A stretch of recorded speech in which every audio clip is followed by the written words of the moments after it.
La CEDEAO nous informe qu'elle va envoyer 2000 hommes au Bénin.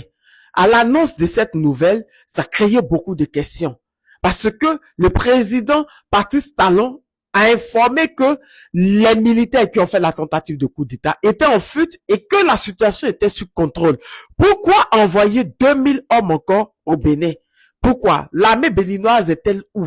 Nous savons tous que quand la CEDEAO envoie des troupes dans un pays, c'est que soit ce pays est en guerre ou en difficulté. Qu'est-ce qu'il se passe au Bénin pour que la CEDEAO décide-t-elle d'envoyer 2000 hommes au Bénin?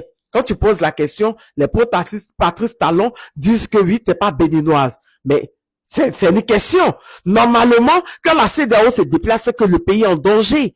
Qu'est-ce qui se passe? Le gouvernement béninois appelle-t-elle la CEDEAO à envoyer jusqu'à 2000 hommes? Écoutons, s'il vous plaît. Ils sont les garants du maintien de la paix en Afrique de l'Ouest.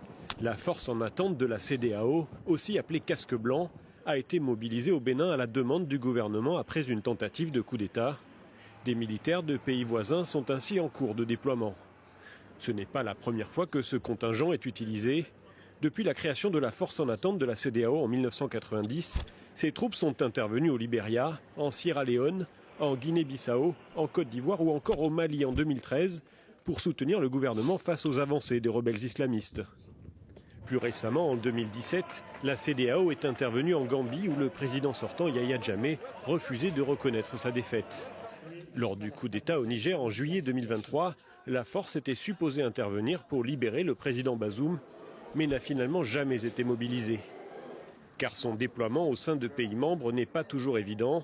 Il se fonde sur l'article 25 du protocole de 1999 relatif au maintien de la paix et de la sécurité, mais nécessite l'approbation des différents membres de la CEDEAO qui doivent également financer ce déploiement. Il existe aussi un risque pour la stabilité régionale.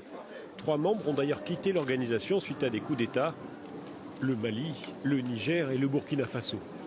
Restent désormais 12 membres, 2 étant actuellement suspendus, la Guinée et la Guinée-Bissau. Au total, ce sont près de 2000 hommes qui la composeraient, même si le chiffre exact ne nous a pas été communiqué par la CEDEAO. Leur intervention aurait cette fois-ci permis... Pourquoi Patrice Talon a-t-il besoin de 2000 hommes pendant qu'il a son armée? Là est la question. Quand nous posons la question, on nous dit, on n'a pas le droit de poser la question. Mais comme je le disais auparavant, la CEDEAO ne se déplace pas parce qu'il faut se déplacer. N'a-t-il plus confiance en son armée? L'armée est-elle divisée? Là sont les questions. Sur ce, je vous reviens de nouvelles informations. Je vous fais plein de bisous.